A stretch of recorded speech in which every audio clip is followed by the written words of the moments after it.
Salut tout le monde et bienvenue sur le premier épisode de PLF, le podcast Lancer Franc. Nouveau nom, nouvelle saison, même personne au mic comme on a dit dans l'épisode précédent. On espère que vous l'avez écouté. Gaspard et Léopold sont de retour et aujourd'hui on va faire pour cet épisode 18, donc PLF 18, le jeu des experts de Trash Talk qui est sorti récemment pour faire un peu nos prédictions en vue du début de saison NBA. Le 19 octobre, on va faire des prédictions et si on gagne, non seulement on va gagner de la visibilité, mais on va gagner pas mal de prix offerts par Trash Talk, donc merci pour ce concours, gros shout out. Et voilà, Gaspard, quoi de neuf ? Quoi de neuf, eh bien, la saison s'approche, les matchs de pré-saison ont déjà commencé, donc on commence un peu à voir quelles équipes s'affirment, aussi les rookies qui... On va dire du potentiel chez les rookies, aussi des potentiels busts. Ouais. C'est peut-être un peu tôt, mais voilà. L'excitation du début de saison arrive bientôt. Ah oui, l'excitation, c'est sûr. Il y a pas mal de petits événements comme ça sur le côté. On peut pas s'en empêcher d'en parler très vite fait. Les Warriors sont un peu dans un chaos.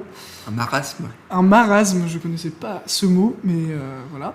Draymond Green qui donne un coup de poing à Jordan Poole en entraînement. Je sais pas pourquoi cette vidéo a pu sortir, c'est un scandale total. Moi, je suis outré, franchement, par le comportement de Draymond, qui est censé être un meneur de cette équipe, qui a été là pour les 4 titres, les 4 derniers titres, je devrais dire, et qui a tout simplement été l'esprit de cette équipe, et maintenant, qui frappe aussi violemment, et c'est quelqu'un qui est censé montrer l'exemple. Il fait tout le contraire. Donc malgré ses excuses publiques que j'ai trouvées assez bonnes, c'est quand même un comportement inacceptable. Et voilà, on va voir comment ça évolue et comment ça va affecter cette nouvelle équipe des Warriors qui essaye de faire ce back-to-back. Qu'est-ce que tu en as pensé de cette situation et comment tu penses que les Warriors devraient réagir ? Eh ben, en ce qui concerne la réaction de l'équipe, c'est difficile à prédire. Après, disons que s'il y en a un des deux qui doit partir, ce sera, je pense, assez certainement Draymond Green. Mais est-ce qu'il faut forcément qu'il parte ? Je sais pas, difficile à dire. Mais sinon, ce que j'en ai pensé, c'est sûr que c'est très étonnant les images où on voit Draymond Green. Il met une patate, c'est... Ouais, mais de nulle part, quoi. Ouais. C'est vraiment... il n'y a pas d'amont à la bagarre, c'est vraiment direct. C'est très violent. C'est soudain, surprenant. Et toute la commu des Warriors, ils sont outrés. C'est quand même quelque chose qui est très choquant comme image et ça devrait plus avoir lieu. Surtout quelqu'un avec autant de visibilité, autant d'impact sur la jeunesse ou sur le monde, autant d'influence, de montrer cet acte de violence. Je trouve ça tout simplement triste. Mais voilà. Et c'est aussi triste pour la communauté des podcasteurs basket. Pourquoi ? Parce que Draymond Green, il a un podcast de basket et voilà, l'image qui l'image qu'il nous donne. Voilà. Ben voilà, on va voir, on attend encore son épisode sur ses excuses. Mais surtout, on sait pas comment il avance de là, quoi. Est-ce qu'il part des Warriors ? Est-ce qu'il est tradé ? Est-ce qu'il est suspendu pendant la moitié de la saison ? Il y a des rumeurs de partout. Donc, on espère que ça va pas déstabiliser les Warriors, en tout cas. Moi, je serai toujours derrière eux de toute façon et on va couvrir leur succès, peut-être leurs échecs à suivre.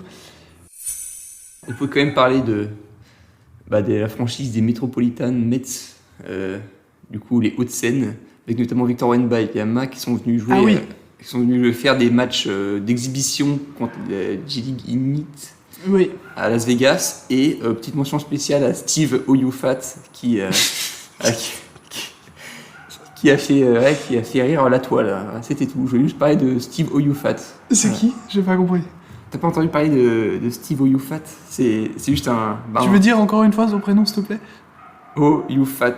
Encore une fois ? Bon, t'as capté. Et en gros, du coup, c'est un joueur juste français qui joue en Pro A depuis une dizaine d'années, je crois que c'est ça. Et il a un nom quand même plutôt marrant. En français, peut-être qu'il n'évoque pas grand-chose. Mais, you fat. Oui, c'est vraiment littéralement ça. Et du coup, il y a une vidéo qui a tourné, c'est genre 3 points de Steve Oyufat et genre le commentateur a dit oui, j'ai dit ça. Genre, il a un beau moment de fou rire. Et forcément, je crois que la vente de maillots de Oyufat a vraiment explosé aux États-Unis, ce qui est très marrant. Ok. Ouais, c'est pas lui qui a fait les plus grands headlines. Bon, puisque tu as parlé de Victor, on doit en parler. Victor qui a lâché du coup 2 matchs énormes, 37 points et 36 points respectivement. Le mec fait quand même 2m18, il me semble. Il fait genre une demi-tête de plus que... 2m23 même. Hein. Non, mais il est plus grand que Gobert. Il a une... il a une amplitude de 2m40 et quelques, un truc comme ça. C'est vraiment... Il peut porter un frigo de bout à bout. Quoi. Bah oui, le mec est gigantesque et en fait, il tire des 3 points, il tire des fadeaway, il dunk sans sauter, quoi. C'est juste... C'est fou de voir un joueur comme ça. Les Français sont totalement extasiés par ses performances, même tous les joueurs NBA, tous les grands joueurs NBA ont réagi. Steph Curry, il a dit que c'était un cheat code. LeBron, il a donné son respect.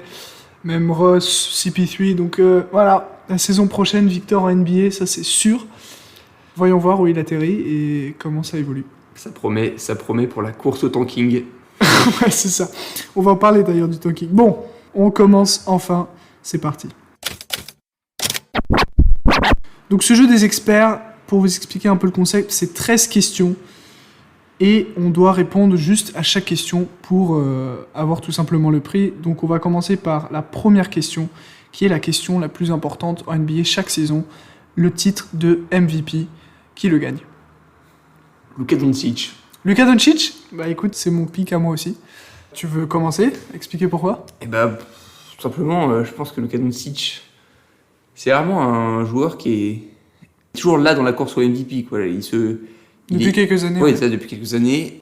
Bah, il est exceptionnel, on le voit. C'est un peu comme Steph Curry. Des fois, on le voit faire des choses, on comprend pas. Là, j'ai encore vu des vidéos de lui qui fait des passes fantastiques, mais c'est pas que les passes. En fait, c'est aussi, il sait tout faire sur le terrain. C'est un excellent scoreur, un excellent rebondeur aussi, hein, franchement.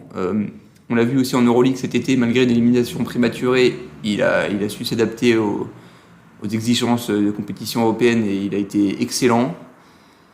Et globalement, même l'an dernier, il a des statistiques dignes d'un MVP. Quoi. Il suffit juste de faire peut-être un petit peu mieux, à la limite, augmenter un peu les 3 points.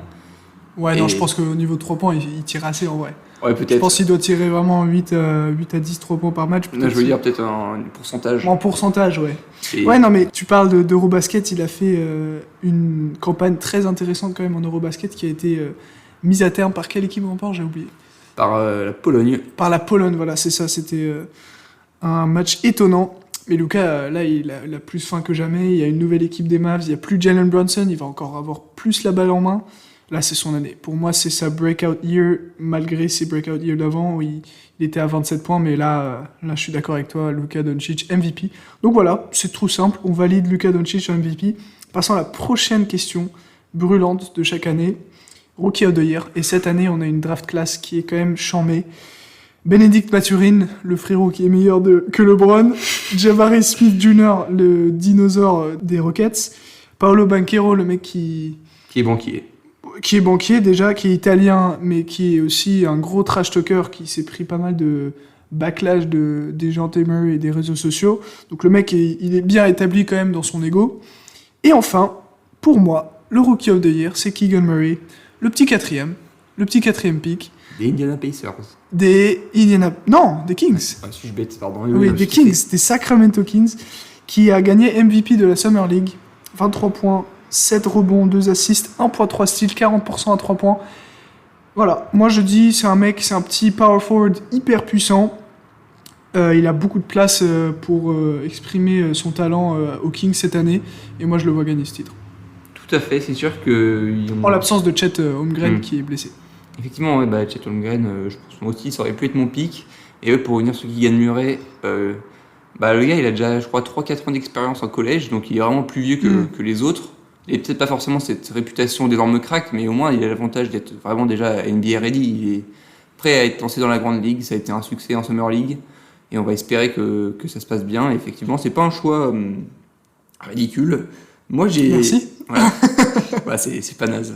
Et moi, c'est peut-être un choix... c'est quand même je crois que le 5e pick, c'est Jaden Ivey. Ah ouais, ok. J'ai même pas considéré parce que je l'avais vu, j'aimais pas trop comment il jouait. Quoi. Et en fait, je suis allé me renseigner un petit peu sur ses stats, du coup, sur ses matchs de pré-saison. Presque que des performances, du coup, en double digits. Et en fait... T'es bilingue? Oui, tout à fait. Un peu à l'image de Keegan Murray, il a une équipe autour de lui qui n'est pas forcément énormément fournie en talent. Ouais. Les Pistons, en plus, ils ont perdu Jeremy Grant, donc ce sera pour moi Kate Cunningham et Jaden Ivey qui seront... Ouais, mais il y a Kemba Walker aussi. Moi, c'est ça ce qui me dérangeait, parce que c'est un 2. Enfin, il a besoin de la balle pour shooter. C'est un shooter, quoi. Enfin, ce que j'ai vu. Et Kate Cunningham, il va beaucoup avoir la balle. Et Kemba Walker, il va beaucoup avoir la balle. Et il y a aussi les grands. Il y a qui d'autre chez les Pistons? Je pense qu'il n'y a pas grand monde d'autre. Bon, c'est vrai, il aura de la place. Kylian Hayes, le ouais, Kylian Hayes. Bon, lui, il joue pas trop. C'est un peu une déception, malheureusement. On va voir. On espère que ça va s'améliorer. Mais voilà, pour moi, c'est pas le fit parfait pour Rookie of the Year. Je sais pas. C'est sûr, c'est bon. C'est peut-être pas optimal, mais voilà, c'est un pari comme un autre. Ouais. Et après, juste au sujet de Kemba Walker, cette saison au Knicks, il a pas joué. Il a fait un match à 40 points. Et à part ça, il a été décevant. Donc on va voir s'il peut retrouver aux Pistons sa forme d'antan, sa forme de quand il jouait aux Bobcats. Mais là, s'il continue comme ça... T'étais pas né quand il s'appelait les podcasts. Ouais. Et oui, en tout cas, je lui souhaite de revenir à un bon niveau. Et dans ce cas-là, ça décrédibiliserait un peu mon choix de voter Jaden Ivey. Bon, bah voilà, on a notre première différence. Rookie of the Year, Keegan Murray pour moi, Jaden Ivey pour Gaspard. Troisième catégorie, troisième question, meilleur scoreur de l'année. L'année dernière, c'était extrêmement proche au final. LeBron a fini avec 30,3 points, Giannis 29,9, KD, Kevin Durant avec 29,9 points par match. Mais celui qui a gagné au final, c'est Joel Embiid de 0,3 points par match, 30,6. Donc c'était très très proche. Pour toi, qui gagne cette année, meilleur scoreur? Pour moi, qui gagne, je pense que ce ne sera pas Joel Embiid dans la mesure où James Harden a l'air d'être revenu en forme et je pense qu'ils vont peut-être un petit peu plus se partager le scoring cette année. Ouais. On verra bien. Et sinon, pour moi, c'est simplement dans la continuité de mes votes. Disons que j'ai dit Luka Doncic au MVP, donc je me dis s'il fait une vraie bonne saison MVP, il peut potentiellement être le meilleur scoreur. Donc moi, je vais dire encore une fois Luka Doncic pour le meilleur scoreur. Ouais, c'est un bon pick. J'avoue que moi, j'ai pas fait mon choix au final parce que j'hésitais entre Devin Booker, Luka Doncic et Kevin Durant parce que KD, là, c'est ça, il rentre dans ses dernières années de prime. C'est vraiment la fin où il peut faire son gros push. Après, il y a beaucoup de scoring quand même au net cette année. Luka Doncic, en vrai, c'est pas insensé de dire que puisqu'il sera MVP, il va surmonter ses 28 points par match, ses 27 points par match qu'il avait chaque saison. Mais Devin Booker aussi, il a quand même pas mal de talent et pas mal d'espace pour marquer. Donc voilà, moi je vais mettre Devin Booker. Et aussi on a déjà mentionné le double MVP, les deux double MVP, Jokic et Giannis. Ouais. Je veux dire, faut les mentionner histoire d'eux, mais je pense pas que... Je sais pas, parce que Jokic avec le retour de MPJ, Michael Porter Jr. et même Jamal Murray, il va avoir moins de devoirs, tu vois. Et ouais, Giannis même... Ouais, Giannis, en fait, peut-être je vais dire Giannis, je sais pas encore. Ouais. Non, c'est sûr, Jokic, il a un rôle un petit peu plus diffus. Ouais. Bon, Giannis aussi... non, il est pas diffus son rôle, c'est juste qu'il va moins être dans la nécessité de devoir scorer, quoi. Ouais, tout à fait. Donc voilà, donc vous voyez que c'est une question très... large. Très large, donc n'hésitez pas à nous envoyer vos prédictions, qui vous pensez qui sera le meilleur scoreur de cette année, et peut-être vous aurez raison, et peut-être nous, on aura tort. Et n'hésitez pas aussi à jouer au jeu de Trash Talk. Hein. Oui, aussi, le lien sera en description, donc vous pourrez tenter votre chance à vous. Mais voilà, on vous donne toutes les réponses de toute façon maintenant. Donc vous êtes assuré de gagner. Question 4, meilleur passeur de la Ligue. Gaspard, quel est ton avis ? Eh bien moi, mon cœur balance entre deux joueurs draftés la même année. Encore une fois, Luka Doncic ou Trae Young, sincèrement. Ou même James Harden, à vrai dire. Hein. Si vraiment c'était les trois meilleurs passeurs de la saison, je vois pas ça changer. À la limite, Jalen Brunson, Onyx. Bon, non, j'y crois un peu moins ça. Mais si je devais faire un choix, je dirais... je dirais pas Trae Young parce que maintenant il y a DeJounte Murray qui s'est ajouté à l'effectif. En fait, Trae Young, il a 9.7 passes décisives l'année dernière et DeJounte Murray 9.2. Donc les deux sont hyper bons, sont dans les meilleurs passeurs de la ligue, quoi. Donc forcément, leurs chiffres vont descendre. Ok, en fait, je vais dire James Harden. Okay. Histoire de pas faire que du Doncic. Ouais, mais surtout que Doncic, ça paraît réaliste de dire qu'il va être MVP, meilleur passeur, meilleur scoreur. Au final, il peut pas tout faire non plus. Ouais. C'est vrai que moi, je suis plus dans la mesure de James Harden aussi, sachant qu'il a vraiment Il a dit qu'il a fait une des meilleures off-season de sa vie, il est dans la forme de sa vie. Là, il est motivé pour prouver aux haters que c'est un joueur de qualité. On a très très hâte de voir Harden et les Sixers globalement. Ouais, c'est ça. Donc la saison dernière, il était à 10.3 passes. Donc là, c'est possible qu'il gagne. Donc moi, je suis plus dans la mesure de Harden. Après, il y a aussi d'autres personnes à considérer. Moi, j'ai pensé à D-Lo, tu vois. D'Angelo Russell. Maintenant qu'il a les deux Twin Towers, Rudy Gobert et Karl Anthony Towns, il va avoir la balle en main. Rudy Gobert, on sait qu'il peut pas marquer si on lui donne pas la balle.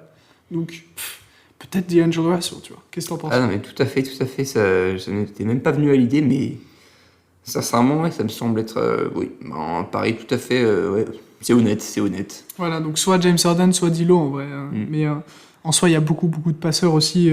Garland, qui va faire beaucoup de passes à Donovan Mitchell, même s'il aura moins la balle en main. Bref, c'est très compliqué, très difficile comme question. Beaucoup de candidats. Voilà, c'est ça. Donc, on va voir si Frank Ntilikina n'émerge pas finalement. Ouais, au final, c'est lui qui gagne. Votez pour lui aussi. Ouais. Résultat assuré. Question 5. Meilleur rebondeur de la ligue. Encore une fois, Gobert était devant la saison dernière avec 14,7 rebonds. Et Karl Anthony Towns pas si loin derrière avec, assez loin quand même, mais 9.8.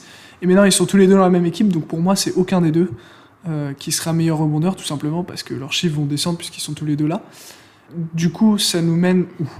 Ça nous mène à quel joueur? Ça nous mène on a plusieurs pistes. Sincèrement, je parie que ça va être un big man. Ah ouais. Ouais. Ah, j'y avais pas pensé. Ouais. Et, je me permets de faire ce pari. Ouais, non, mais c'est sûr que ce sera pas un des deux gars de Team Minnesota. Oh, le coup. Et donc, si je devais sélectionner une personne, je dirais Giannis Antetokounmpo. Ok, choix facile, mais choix assuré, choix bon. De mon côté, je dirais Joel Embiid, peut-être, parce que là, il a encore plus de motivation d'être le meilleur joueur. Il est maintenant américain aussi. Français, Camerounais, le mec est tout. Donc il a envie d'avoir sa saison MVP. Il l'était presque l'année dernière. Peut-être il va montrer vraiment au monde que c'est un MVP. Là, donc il va être meilleur rebondeur de la ligue. Et au moins en faisant ça, il s'assure des votes de plus de journalistes, c'est ça. De spécialistes. Ouais, plus d'attention médiatique. Les journalistes américains, français comme camerounais vont l'avoir au centre des affiches, donc pour lui, ça va juste booster son ego, on sait qu'il aime bien ça. Donc voilà, Giannis et Joel sont nos picks pour meilleur rebondeur de la ligue. Et maintenant, on arrive aux questions les plus difficiles. Meilleure équipe de l'Ouest et de l'Est, et quels sont leurs records, donc record, quels sont leurs, scores? Oui, leur bilan. Leur bilan final. Au fin de la saison, on doit prédire des chiffres. Donc, commençons par, disons, le plus simple.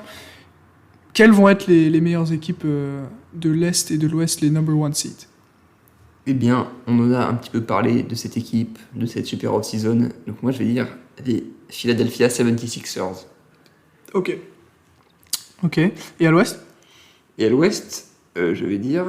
J'ai un peu hésité avec les Timberwolves, même si ce serait soudain de passer d'une 8e à une première place. Et donc c'est ce qui a fait que j'ai pas voté pour eux. Surtout sans Pat Beverly, quoi. Ouais. Mais du coup... Impossible. J'ai voté pour... En fait, c'est tellement... Il y a une telle densité d'équipes que c'est vraiment difficile. Je voulais pas voter non plus pour les Suns parce qu'ils je pense qu'ils vont être moins en confiance. Ils ont perdu contre une équipe australienne, non, en précision. Ouais, en plus, non, c'est pas la belle vie, les Suns. Pas non plus les Grizzlies parce que je sais pas, ils m'inspirent pas un sentiment de... ils vont être bons, mais je vote pour les Mavericks, moi. Bah voilà, j'allais dire, parce que ça va dans la continuation de Luka MVP, ça a tout à fait sa place. Je suis pareil que toi, les Mavericks 57-25, c'est ma prédiction. Après, est-ce que ça va être ça, je ne sais pas du tout. Et à l'Est aussi, j'avais mis les Sixers, donc c'est parfait. Pour ces number one seed, on est d'accord. C'est quoi ton bilan final pour les Mavericks? T'allais dire quelque chose? J'allais dire...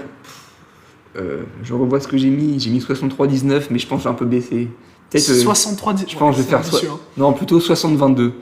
Mais il faut bien une équipe dans les 60 au moins, quoi. Et là, et pour les Sixers, j'avais mis 57-25 parce que et en fait, il y a beaucoup d'équipes fortes, quoi. Cette saison, on voit pas une équipe écraser la ligue à la manière des Warriors ou des Bulls Ouais, à l'époque. à l'époque, les Bulls à l'époque, ouais. Mais même les Bulls, on n'en a pas parlé, Non, mais pas du ils tout, peuvent, non, ils peuvent faire une montée. Ils étaient 5e à l'Est. Ils peuvent très bien arriver premier, deuxième. Donc voilà, de très bonnes équipes cette année, mais ça devient d'autant plus dur quand on doit dire la pire équipe de l'Est et de l'Ouest. Moi, à l'Ouest, je vois que les Rockets ou OKC, parce que les Rockets, les 3 dernières saisons, ils ont été tout en bas. Mais cette année, ils ont du coup encore un nouveau rookie, encore un nouveau second pick. Donc là, ils ont plein de jeunes. Jalen Green, il a fait une avancée, là, il a une bonne pré-saison. Donc peut-être ils seront pas derniers, tu vois. Et OKC, Ils perdent leur rookie. ah oui, ils perdent leur star. rookie. C'est pour ça que moi si je devais choisir, je dirais OKC. Ok, moi aussi. Même si malgré tout, c'est une équipe qui a du talent, quoi. Après, toutes les équipes NBA, quand tu regardes les rosters, tu te dis, mais mon Dieu, comment eux, ils perdent tous leurs matchs, quoi. Mais ok, on part sur OKC alors. Moi, j'ai mis un bilan de 22-60, je sais pas toi. J'ai mis 23-59. Ok, très bien. Et à l'Est ? À l'Est, moi je pense que. Au début, j'ai un petit peu hésité, finalement, je me suis dit que. C'était un choix vraiment. Je suis pas tout à fait certain, mais ça me semble pas mal. C'est les Washington Wizards. Ok. Parce que.